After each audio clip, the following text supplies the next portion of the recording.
Buongiorno e bentrovati a questo nuovo appuntamento con A Voi la Linea. Documenti, materiale fotografico, attrezzature utilizzate in centinaia di spedizioni e oggetti significativi che sintetizzano la vita di Ardito Desio sono conservati al Museo di Storia Naturale di Udine.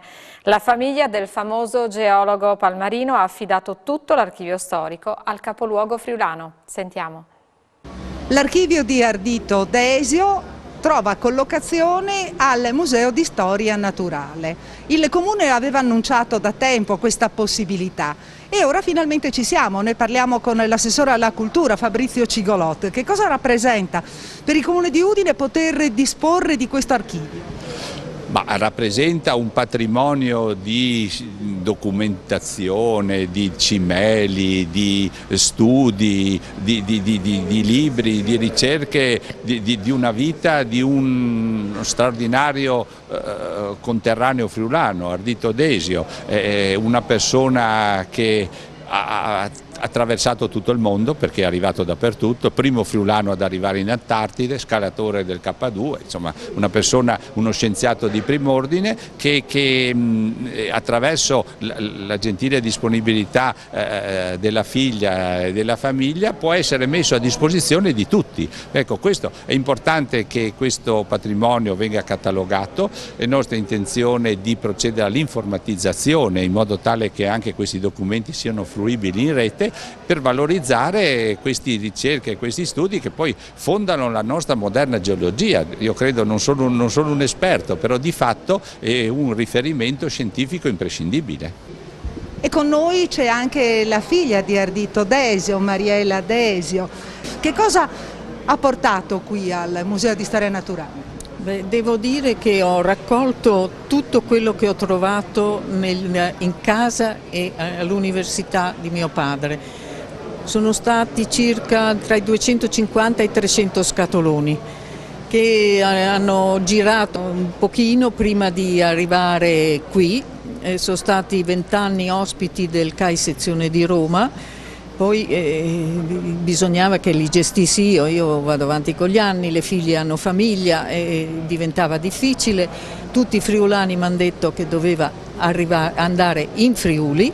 Ecco, lei come ha vissuto queste esperienze di suo padre? È stato via sempre,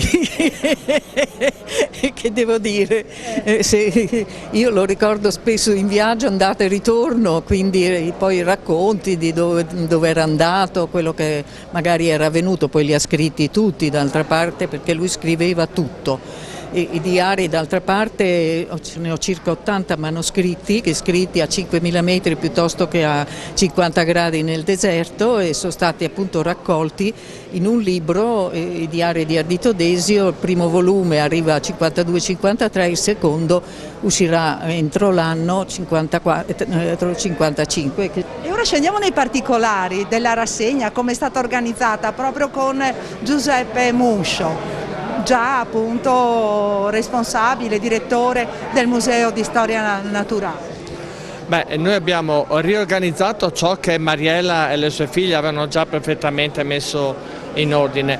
Quello che però è importante è sapere che questa documentazione, che racconta un intero secolo di vita italiana, sia qui, sia fruibile, sia conservata nella maniera migliore possibile. L'altro aspetto è che noi adesso, proprio lavorandoci sopra, guardandola, ci siamo accorti che c'è anche molto di Friuli. Oltre a tutti i documenti, vedete lì le centinaia di faldoni, le fotografie, i filmati eccetera, ci sono anche i cimeli, ve ne faccio vedere qualcuno. Questa è la giacca a vento che ha usato quella ufficiale americana quando è andato nel 62 in Antartide, il primo italiano ad arrivare al Polo Sud. Gli scarponi che sono quelli utilizzati nel 54 ma anche nel 62, quindi quelli sono andati su in cima al K2. O qui addirittura il materiale che ha usato nella spedizione del 29 in Karakorum, no? Le corde usate o la corda che hanno riportato gli inglesi dal campo base, l'hanno trovata negli anni 70 e l'hanno riconsegnata ad Ardito Desio.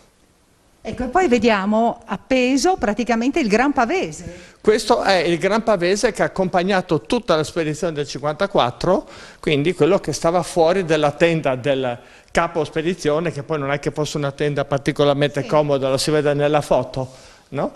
Ed era il simbolo di chi aveva aiutato l'organizzazione della spedizione. Ecco, proprio la vediamo là in foto, è proprio la stessa, la testimonianza ce l'abbiamo diretta. Sì. Ecco, la si vede là, si vede la sua attrezzatura di quando era giovane, fa le curiosità, a me diverte moltissimo. Ci sono i suoi sci, i primi sci in legno con le lamine, eccetera, e sono della Lamborghini di Tolmezzo. Qui dentro, nei vari faldoni che ci sono, ad esempio tutta la documentazione sul primo petrolio trovato in Libia, sulle spedizioni e sui voli fatti con Italo Balbo lungo il confine fra Libia e il sud del nostro territorio, quindi diciamo verso le zone più prettamente francesi. Qui abbiamo la sua attrezzatura da alpino, lui va alpino proprio con la prima guerra mondiale, volontario subito. Presentato questa mattina a Udine il nuovo comandante provinciale dei Vigili del Fuoco, Giorgio Basile. In collegamento per noi Paola Treppo. Cambio di comandante per il comando provinciale dei Vigili del Fuoco di Udine. L'ingegner Alberto Maiolo, che ha lasciato da pochi giorni, è stato diciamo così, sostituito dal dottor Giorgio Basile, che da una settimana ha assunto il comando. Arriva da scenari di attività internazionali che lo hanno visto attivo in diverse parti del mondo per scenari critici molto rilevanti. Arriva da Rovigo, oggi la presentazione qui al comando di Udine. Da Rovigo a Udine, realtà simili, però la sua esperienza è internazionale. Sì, realtà simili con le loro specificità. Udine è un comando più piccolo dove ci sono problemi comunque da affrontare con le criticità dei tipici dei comandi piccoli. Vengo in realtà da Venezia, dove è un comando metropolitano, dove ho fatto la mia carriera con incarichi dalla prevenzione incendi alla polizia giudiziaria, da vicecomandante e anche come protezione civile. Un comando quindi molto complesso con la realtà metropolitana. Udine si trova un po' diciamo, a metà strada tra Rovigo e Venezia come complessità. Il vantaggio sicuramente di questa realtà, che ho da poco percepito, sono entrato un po' in punta di piedi in questo comando, è comunque un comando che funziona. Un comando che funziona grazie soprattutto alle persone che ci lavorano, donne e uomini che hanno ben presente che cosa voglia dire lavorare per il cittadino, a prescindere che sia un vigile del fuoco che è in partenza, ma anche i funzionari tecnici, i funzionari amministrativi, per tutte le attività prodromiche affinché possano permettere al vigile del fuoco di andare a soccorrere le persone, quindi proprio nella sua interezza è composto da queste persone molto in gamba. Quindi questo, diciamo, la complessità di questo comando, che per la vastità, per la diversità, perché andiamo dai mari ai monti, pieni di gallerie ferroviarie, gallerie autostradali, pieni di attività di rischi incidenti rilevanti, dove c'è una presenza importante dell'elemento fiume. Questa è una delle peculiarità, il fatto della montagna da una parte e anche ricerca persone a volte anche nelle zone diciamo verso mare, ricerca persone che è possibile grazie a un piano di protezione civile della prefettura, proprio ricerca persone scomparse. Noi siamo il coordinamento tecnico del piano di protezione civile di ricerca persone sotto la prefettura. Un'attività, quella che vuole portare avanti, anche di sicurezza nelle aziende.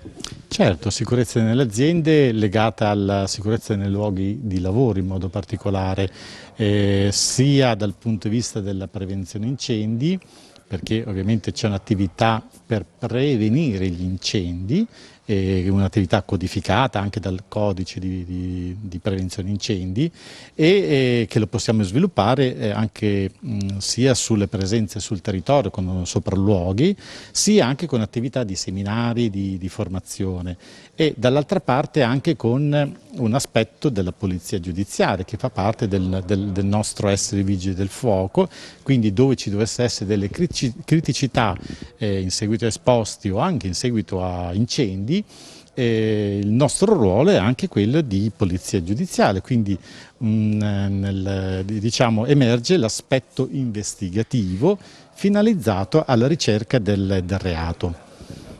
Allora ringraziamo il dottor Basile, gli diamo di nuovo il benvenuto qui a Udine e gli auguriamo un buon servizio insieme ai suoi uomini. E qui da Udine ti restituisco la linea. La prima parte di A voi la linea termina qua, ci ritroviamo tra poco per la seconda parte.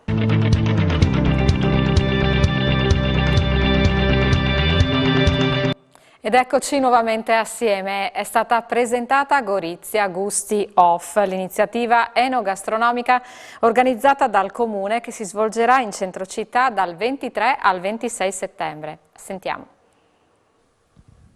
È un ritorno alle origini per Gusti, la celebre kermesse enogastronomica di Gorizia, che per l'occasione sarà chiamata Gusti Off e quest'anno si terrà dal 23 al 26 settembre. Un'edizione presentata questa mattina in municipio e che sarà ridotta rispetto a quelle pre-Covid, che avevano visto superare il 500.000 di presenze e centinaia di stand. Questa volta saranno 60 gli espositori provenienti da tutta la Mitteleuropa, ma non solo, come la Francia, creando un'area Covid-free in diverse zone del centro storico. Sindaco Ziberna, Gusti riparte seppur in forma ridotta. Certamente in forma ridotta, perché sarebbe stato impensabile con questa pandemia poter prevedere a Gorizia 500-600.000 persone. Gusti Off è una versione ridotta ma che mantiene in sé lo spirito iniziale appunto di Gusti di Frontiera, perciò quel sapore mitteleuropeo, ma anche la presenza perciò di austriaci, di francesi, la produzione della nostra regione, la produzione slovena, perciò il medesimo spirito però nella totale e assoluta sicurezza, perciò rigorosamente necessario sarà l'accesso con il Green Pass e un ringraziamento naturalmente all'amministrazione regionale, senza il cui contributo non saremmo riusciti oggettivamente a realizzare questo evento, perché come tutti possono immaginare ha dei costi elevati se non altro per la sicurezza. Un momento di festa all'interno del quale ci sarà Contea, un contenitore culturale che poi il prossimo anno sposteremo ad aprile in concomitanza con il compleanno di Gorizia e della sua Contea, all'interno del quale proporremo appuntamenti, approfondimenti, riflessioni, libri, dibattiti, convegni, un sacco di cose. Perciò un grande momento di festa, appuntamento con tutti da giovedì 23 a domenica 26 settembre. Ecco, per garantire la sicurezza si è deciso appunto di delimitare l'area, l'accesso solo con Green Pass. Assolutamente solo con Green Pass, 11 saranno i varchi per accedere alle due aree, naturalmente sarà consentito il passaggio in aree riservate per tutti coloro che devono recarsi, appartamenti, uffici e altri esercizi. Il Green Pass potrà essere controllato sia all'accesso di ciascuno degli 11 varchi sia a campionamento durante la manifestazione nelle aree suddette. Assessore Bini, oggi presentazione di Gusti che riparte non solo per Gorizia ma per l'intero territorio regionale. Beh sì, un evento importante per la nostra regione, in formato seppur più ridotto all'evento normale, comunque un evento assolutamente conosciuto dai nostri corregionali ma anche dai paesi contermini. Mi è piaciuta molto la formula che ha messo al primo posto la sicurezza comunque dei visitatori e questo va fatto un plauso davvero grande agli organizzatori. E nonostante le mille difficoltà sono state, come dire, è stato creato un palinsesto che prevede la partecipazione oltre chiaramente alla cucina locale, anche paesi contermini, l'Austria, la Slovenia, l'Ungheria, la Francia, quindi un evento comunque più piccolo ma di grande qualità.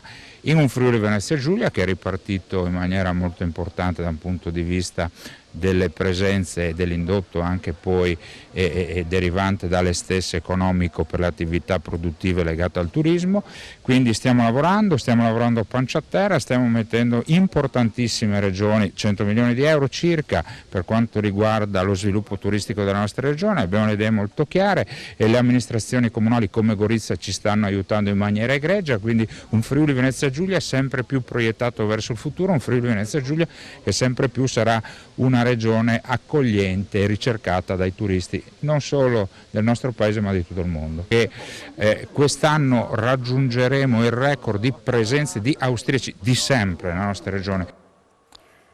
Sorge su un sito archeologico che ha una storia di più di 3000 anni, la suggestiva chiesa campestre di San Giovanni, immersa nel verde e nella calma della campagna di Barazzetto a Coseano. Qui storia, arte e leggenda si intrecciano come nel racconto di un prezioso erpice d'oro seppellito nel tumulo funerario su cui sorge la chiesa. I contadini tentarono di appropriarsene ma furono cacciati da un nido di serpenti velenosi. Sentiamo.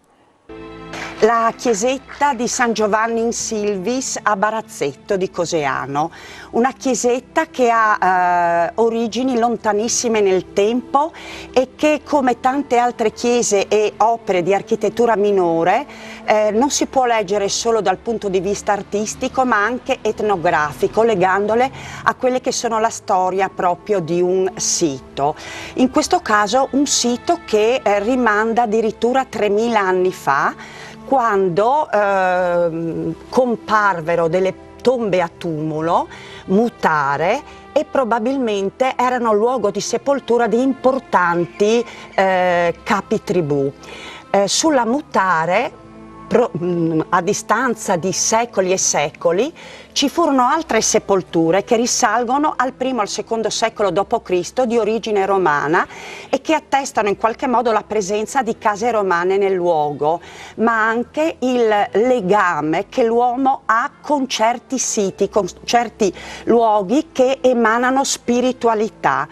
Il rilievo in cui vennero trovati questi, diciamo, piccoli reperti romani, nel 1300 divenne il luogo per edificare la chiesa di San Giovanni. Poi fatti drammatici che cominciano a segnare la storia delle nostre campagne a partire dal 1420, mi riferisco alle tremende escursioni turche che invasero il Friuli saccheggiando, depravando, portando carestia, anni di miseria, fra cui anche l'inizio di una forte pestilenza che per anni segnò anni e anni le nostre comunità, fecero sì che i turchi profanassero anche queste chiese e la chiesa di San Giovanni in Silvis venne distrutta, ma la piccola comunità di Barazzetto, e questo in qualche modo può esserci anche di insegnamento, quando ebbe finalmente raggiunto nuovamente la tranquillità, coatta decise di riedificare questa chiesa in forme molto semplici, questa chiesa votiva di ringraziamento, e coinvolgendo tutta la comunità per poter all'interno di questa chiesa realizzare un segno artistico che fosse degno di questo miracolo che loro dovevano a San Giovanni, e chiamarono il grande Giovanni Martini da Tolmezzo, che con i suoi allievi realizzò il trittico, il trittico dedicato a San Giovanni Battista e a San Pietro, e due statue lignee molto interessanti, di grande maestria, dedicate a San Giovanni e a San Paolo. Dal 1961 questo trittico e le statue lignee si trovano al Museo Diocesano di Udine, perché chiaramente nei secoli una chiesa ovviamente che officiava riti solo 4 o 5 volte all'anno, quindi semi abbandonata, non aveva potuto conservare. Ci sono tanti scritti che però, chiudendo, vorrei in qualche modo riportare per suffragare l'importanza del sito, chiamerei archeologico, della mutare di San Giovanni, che non solo rimandano al passato ma anche alle tradizioni popolari.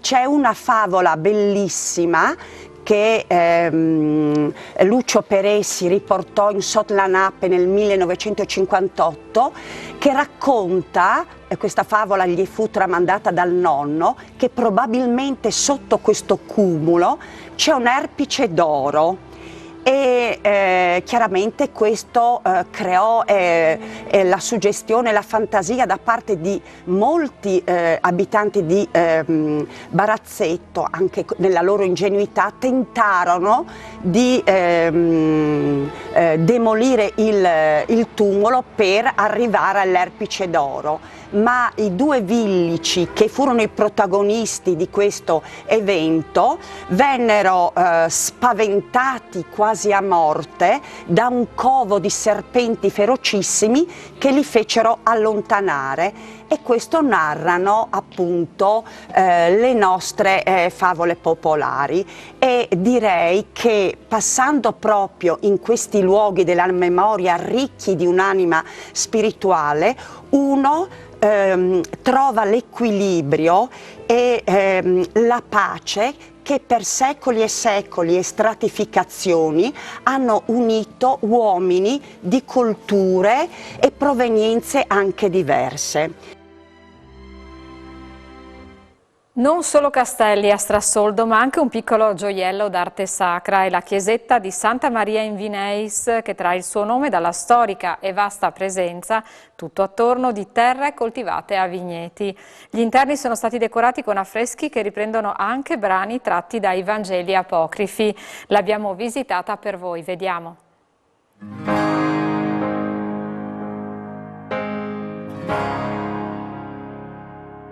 Il gioiellino nascosto di Strassoldo. Perché il gioiellino nascosto? Beh, tutti conoscono, forse tutti, i castelli, perché sono più grandi, più conosciuti, ma poi c'è questa piccola realtà che non fa parte del complesso castellano nel suo inteso come complesso nobiliare, ma faceva parte di quello che è la centa, la parte del popolo, quindi era una cappella essenzialmente popolana, e al suo interno sono stati scoperti questi bellissimi affreschi il 1° di agosto del 1929, per caso, subito dopo la funzione della messa domenicana. Il caso ha voluto che si cominciasse a vedere un primo lacerto di affresco, spostando poi una pala d'altare viene proprio scoperto quello che è l'affresco forse più importante e più bello di tutta la chiesetta, che era la Madonna in trono con Gesù bambino. Ci sono diverse particolarità. Innanzitutto cominciamo dalla chiesa, una piccola chiesetta, 11 metri per 7 metri sono le sue dimensioni, con un piccolo campanile a vela. Era circondata dal vecchio cimitero di Strassoldo, che fino all'emanazione dell'editto di Saint-Cloud, che fu sancito poi di portarlo all'esterno dei centri abitati. Era affrescata la facciata anche all'esterno, di questo però purtroppo ci rimane veramente poco, e l'orientamento è l'orientamento tipico delle chiese, quindi est-ovest, ed risulta a pochi metri da quella che era la via consolare, la via Giulia Augusta, che da Aquileia poi portava su al nord. E una prima particolarità proprio sta già nel nome, Santa Maria in Vineis. Solitamente sono solo le chiese arcivescovili o le chiese, i santuari che portano il nome di Santa Maria. In questo caso è una chiesa, non è un santuario, e quindi si pensa che questo nome sia dato a tutte le chiese, o meglio a alcune delle chiese sorte prima dell'anno 1000, quindi già qui abbiamo un'indicazione di quando può essere sorta questa chiesa. In più è in Vineis, che è un termine utilizzato in friulano, deriva dal latino, cioè tra le vigne, tra i vigneti, quindi probabilmente era anche nata come sorta di cappella per elargire la benedizione alle campagne circostanti. E poi il tema del vino e dei vigneti ritorna in altre occasioni, proprio anche all'interno del ciclo di affreschi. Il ciclo di affreschi che noi vediamo è quello più recente, è datato attorno alla seconda metà del 1300, siamo attorno al 1360-1370, tutto di un'unica bottega, quindi in questo caso non abbiamo sovrapposizioni, non abbiamo cuciture, ma sotto questo ciclo di affreschi ce n'è sicuramente un altro. Diciamo che tutti, o meglio, quasi tutti Questi riquadri che vanno a narrare la storia di Maria sono tratti dai Vangeli apocrifi, quindi non dobbiamo pensare che siano dei Vangeli contrari alla morale cristiana, ma solamente non riconosciuti dalla Chiesa cattolica come tali. E anche per oggi è tutto, io vi ringrazio per essere stati con noi e vi auguro un buon pomeriggio.